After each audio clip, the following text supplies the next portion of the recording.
Para com isso, moço. Para com isso. Deixa meu Caetano em paz, moço. Pelo amor de Deus. Deixa meu Caetano em paz. Uma história composta de heroísmo e coragem.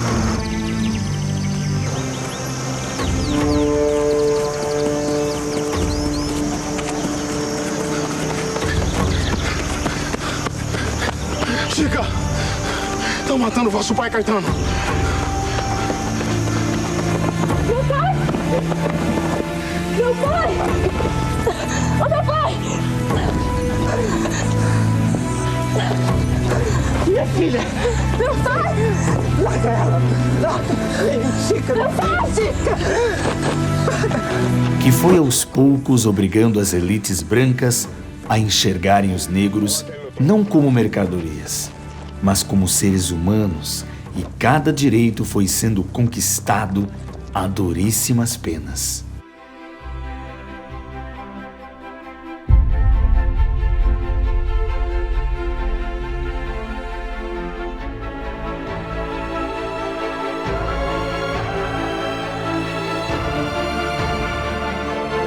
Um documentário dos alunos da Escola São Rafael. Bernardo Hausmann, Guilherme Kaiber e Júnior de Oliveira.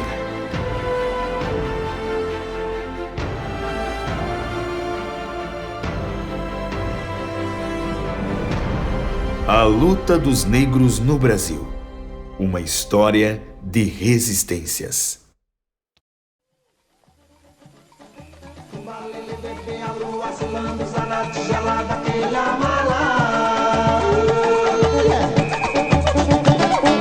Toda Palmares recordada, a primeira vez da engazumbada, sou a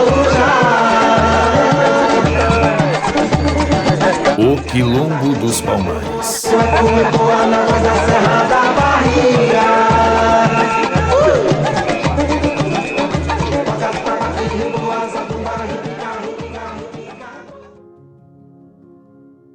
Na Serra da Barriga, região que hoje pertence ao estado de Alagoas, certamente existiu o mais importante dos quilombos.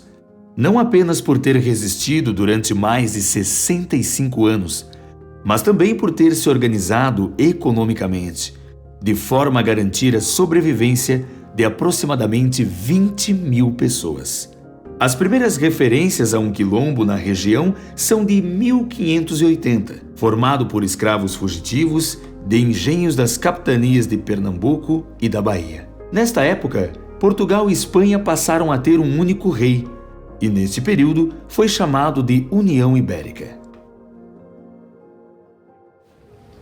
Então, basicamente, para saber um pouco mais da resistência africana no Brasil, a gente precisa também conhecer um pouco da história da rainha Aqualtune, que antes disso ela foi uma princesa do Congo, e nesse reino havia o território de Umbilá, que os portugueses souberam que ela tinha muita prata, muito ouro, e esses congoleses estavam em guerra com Ndongo, um outro reino africano. E os portugueses basicamente fizeram uma aliança com esse outro reino Ndongo para guerrear contra o reino do Congo, que por estar guerreando por muito tempo, eles já estavam meio enfraquecidos. Então os portugueses deram mais força para o outro reino Ndongo e conseguiram derrotar então assim o reino do Congo. Muitos foram prisioneiros, o pai e os irmãos da princesa Aqualtune foram mortos, e ela sobrou e virou escrava junto com os outros. Foi levada para o Brasil, e lá ela foi feita escrava.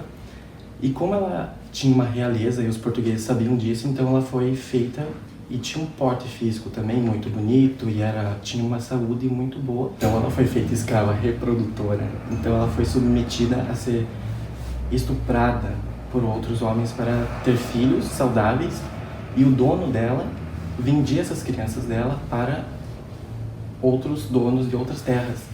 Assim ele podia ganhar um pouquinho mais de dinheiro e ele teria escravos sem ter que pagar. Então ela um dia conseguiu fugir e com ela levou 200 pessoas. E ela descobriu o quilombo e chegou até o quilombo. Por eles saberem onde ela ficava e quem era ela, então eles já fizeram logo ela como líder de um dos quilombos. Foi um dos melhores reinados do quilombo, foi o dela, foi muito próspero, salvou mais de 30 mil vidas nesse quilombo que ela reinou.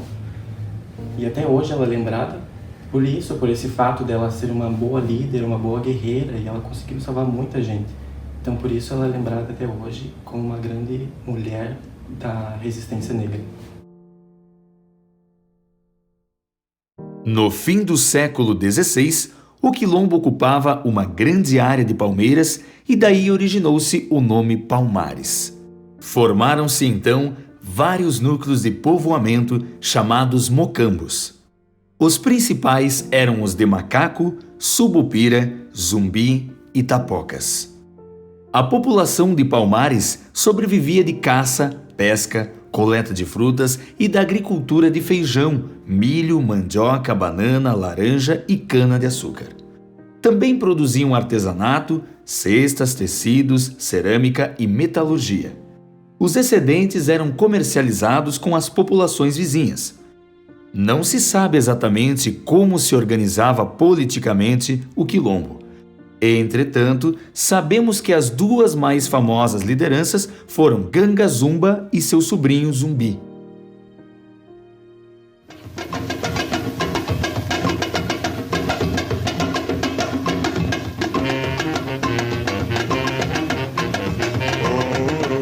Quando os holandeses foram expulsos do Nordeste brasileiro, havia falta de mão de obra para retomar a produção dos engenhos de açúcar da região. Como o preço dos escravos era muito alto, aumentaram os ataques ao Quilombo dos Palmares na intenção de conseguir recapturar seus integrantes. Além do interesse pela mão de obra, o Quilombo despertava uma grande insegurança devido à sua prosperidade e crescimento.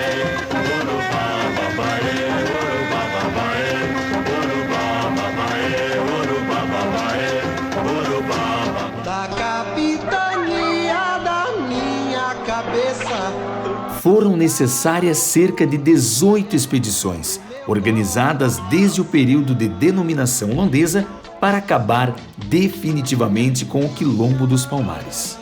No final do século XVII, um acordo entre o líder Ganga Zumba e o governador da província Fernão Carrilho garantiu a paz.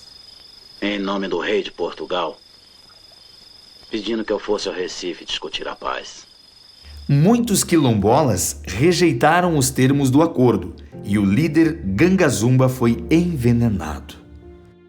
Com a morte de Ganga Zumba, o acordo foi rompido e os que eram contrários a ele acabaram por assumir a liderança em Palmares, através de seu líder Zumbi. Logo de início, Zumbi abandonou a estratégia de defesa passiva e adotou as técnicas de guerrilha, atacando de surpresa os engenhos para libertar escravos e apoderar-se das armas, munições e suprimentos. Depois de inúmeras tentativas fracassadas num esforço conjunto, o governo e os senhores de engenho contrataram o bandeirante Domingos Jorge Velho para atacar Palmares. Em 1692, o primeiro ataque aconteceu.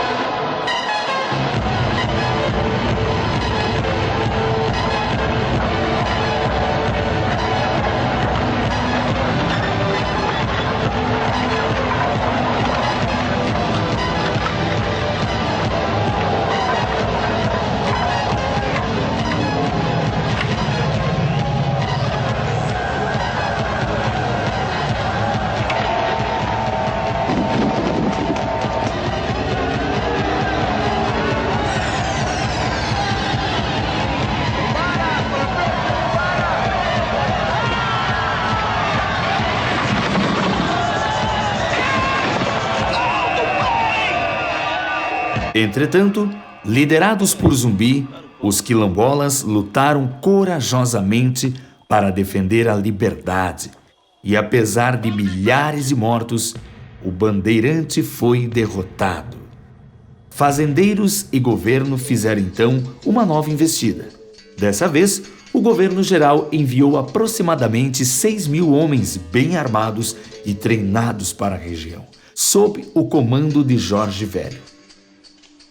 Apesar da bravura, faltaram armamentos e munição aos quilombolas, que foram derrotados depois de um mês de heróica resistência. O quilombo foi destruído e sua população massacrada.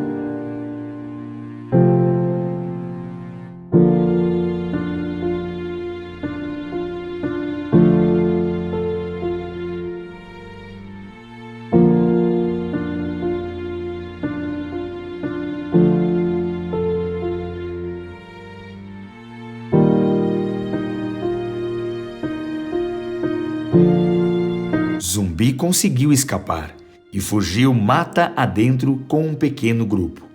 As perseguições não terminaram até que, pouco mais de 2 anos depois, Zumbi foi preso e morto no dia 20 de novembro de 1695.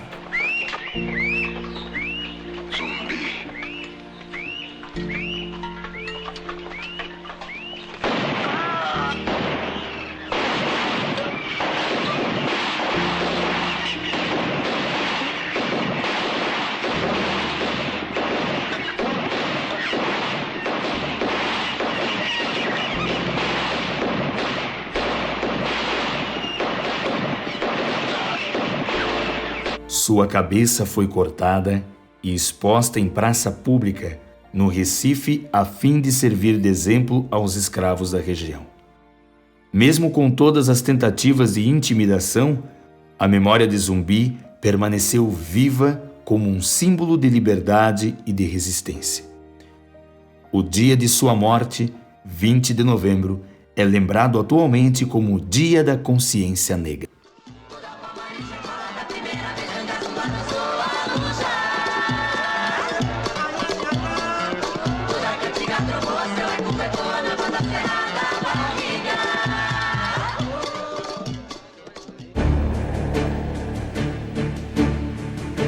A cabanagem.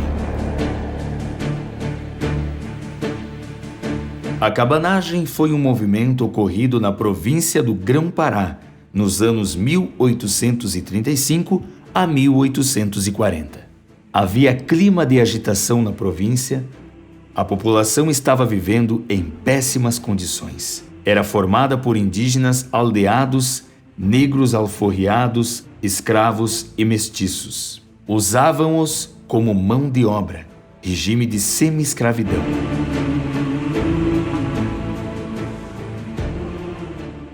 O nome da revolta veio de uma característica que era comum entre os rebeldes. Muitas pessoas que eram pobres e eram explorados pela economia extrativista da região moravam em pequenas cabanas simples de barros, cobertas de palha. É daí que surge esse nome, cabanagem. O primeiro ataque da revolta aconteceu no dia 6 de janeiro de 1835. Na festividade de Dia dos Reis, na época do Brasil Império, o povo de Belém e também algumas autoridades portuguesas, as famílias, os poderosos, brindavam na noite de gala no Teatro da Providência. Então, à saída do teatro, o presidente da província, o Bernardo de Souza, presidente da província é basicamente um governador de um estado, ele foi para a casa da amante dele. E ele demorou a perceber que estava acontecendo um caos na cidade. Então, quando ele finalmente decidiu sair de casa, ele ficou se esgueirando pelos quintais, de casa em casa, porta em porta, assim, ele ficou se escondendo nos quintais até o início do outro dia. Daí, quando ele finalmente decidiu sair na rua, ele foi morto a bala por índio Tapuio. Dentre os grupos de revoltosos paraenses estavam comerciantes, fazendeiros, intelectuais que eram apartados das decisões da província, indígenas negros, escravos e libertos, mamelucos, cafusos, mulatos, mestiços. Isso era uma diversidade étnica muito grande que existia nessa revolta. Por isso que essa revolta é conhecida por ser uma que abrange muitas classes sociais. Então ela não ficou apenas como uma revolta feita pelos cabanos, que era o pessoal que morava nas cabanas. Era meio que uma revolta do povo. Naquela época, a situação de Belém ela foi se tornando deplorável. Além dela ter sido destruída nos combates, ela enfrentou diversas epidemias de varíola, cólera e beriberi. A população, além de tudo, passava fome. O primeiro contra-ataque do governo provocou a fuga dos cabanos para o interior. A ofensiva teve a ajuda do presidente Francisco Vinagre. No fim da revolta, Belém praticamente só tinha mulheres, crianças e idosos. Muitas dessas mulheres eram atacadas e violentadas, e parte do trabalho de troca de suprimentos, de informações que eram dadas aos cabanos era feito pelas mulheres. Hoje em dia existe na cidade de Belém o Memorial da Cabanagem, que abriga os restos mortais dos líderes da revolta. E também, em 2016, a cabanagem, esse movimento, ele inspirou um musical escrito por Valdecir Manuel Afonso Palhares e com música de Luiz Pardal e Jacinto Cauado.